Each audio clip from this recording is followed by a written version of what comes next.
ശാലിനി, നമുക്ക് നാളെ തന്നെ ഹണിമൂൺ കൂട്ടാലോ?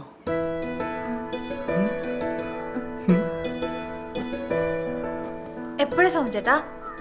ഒരാഴ്ചത്തേക്കുള്ള പാലാർക്ക് നമുക്ക് വാങ്ങിക്കൊടുത്തേച്ച് ഇവിടുത്തെ അങ്ങ് വിടാന്ന്. ഒരാഴ്ചയോ? അടിപൊളി. പോവാനുള്ള സ്ഥലത്തിന്റെ ലിസ്റ്റ് റെഡിയാക്കണ്ടേ? ലിസ്റ്റൊക്കെ എന്തിനാണ്? നമുക്ക് കൊടൈക്കനാലിൽ നിന്ന് തന്നെ അങ്ങോട്ട് തുടങ്ങാം. എന്നാ പറയുന്നത്?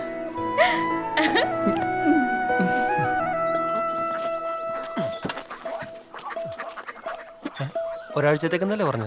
ഇത് സോമനുള്ള ജൈവാഹാരവും. ഇതാ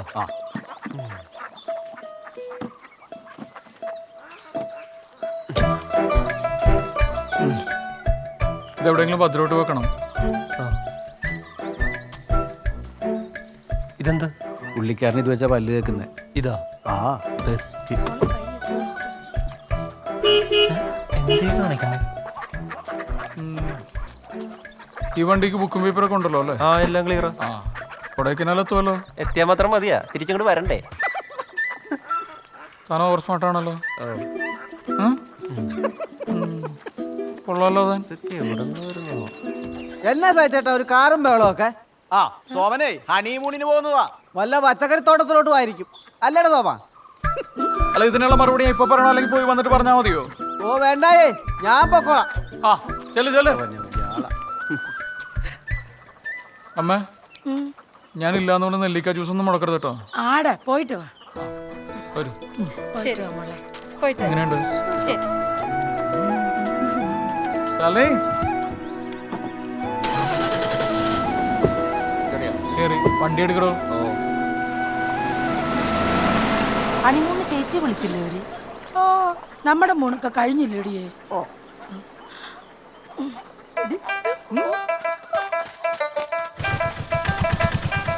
ഇവിടെ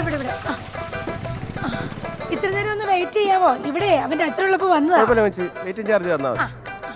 ആട്ടിറച്ചി പപ്സ് ഉണ്ടോ? മീറ്റ് ഉണ്ട്, ചിക്കൻ ഉണ്ട്, പിന്നെ വെജിറ്റബിൾ ഉണ്ട്. പച്ചക്കറി എന്റെ പട്ടി തിന്നു. നീ മീറ്റ് ചിക്കൻ ഓരോന്ന് പൊതിഞ്ഞെടുത്തേ.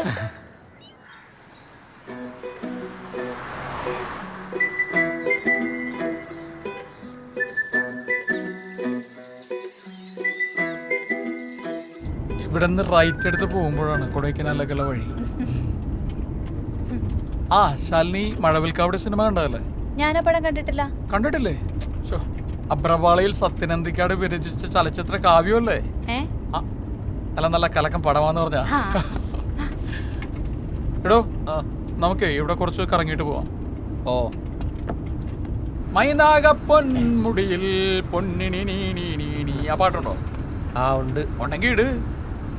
പറയുമ്പോ തന്നെ മൈനാകം വരുമോ? നോക്കട്ടെ. താനിട് പറയുന്നത് കേട്ടാ മതി. അയാളൊരു മൈനാകം.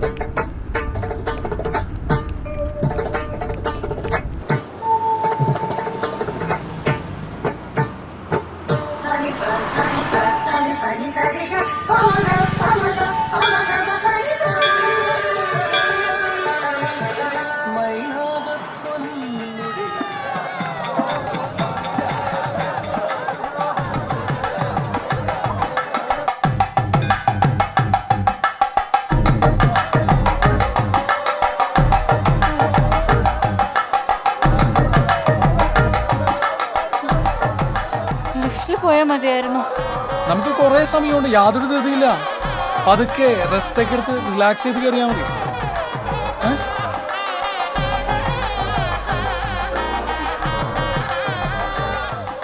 എന്തൊരു അനുഭൂതിയല്ലേ! അടുത്ത പ്രാവശ്യം വരുമ്പോ നമുക്ക് അമ്മേനെയും കൂട്ടാം അല്ലേ? വേണ്ടേ? നമുക്കേ കുറച്ചധികം പഞ്ചാമൃതം വാങ്ങിയിട്ട് ശാലിനിയുടെ വീട്ടിൽ കൊടുക്കാം. അച്ഛനും അമ്മയ്ക്ക് ഹാപ്പി ആയിക്കോട്ടെ. അതൊന്നും വേണ്ട. നമ്മളിവിടെ കയറിയ കാര്യം എന്റെ വീട്ടുകാർ അറിയണ്ട. വാ.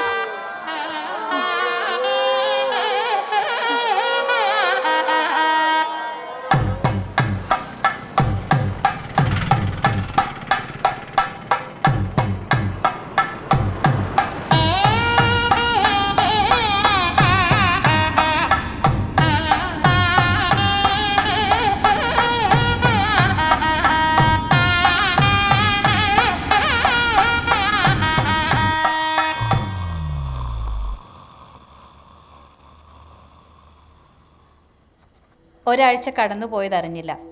നിരീശ്വരവാദിയായ സോമൻ ചേട്ടൻ എൻ്റെ തടി കുറയ്ക്കാനുള്ള ആദ്യപടിയായിട്ടാണ് ഈ ഹണിമൂൺ ട്രിപ്പ് പ്ലാൻ ചെയ്തതെന്ന് ഞാൻ പിന്നീടാണ് അറിഞ്ഞത്.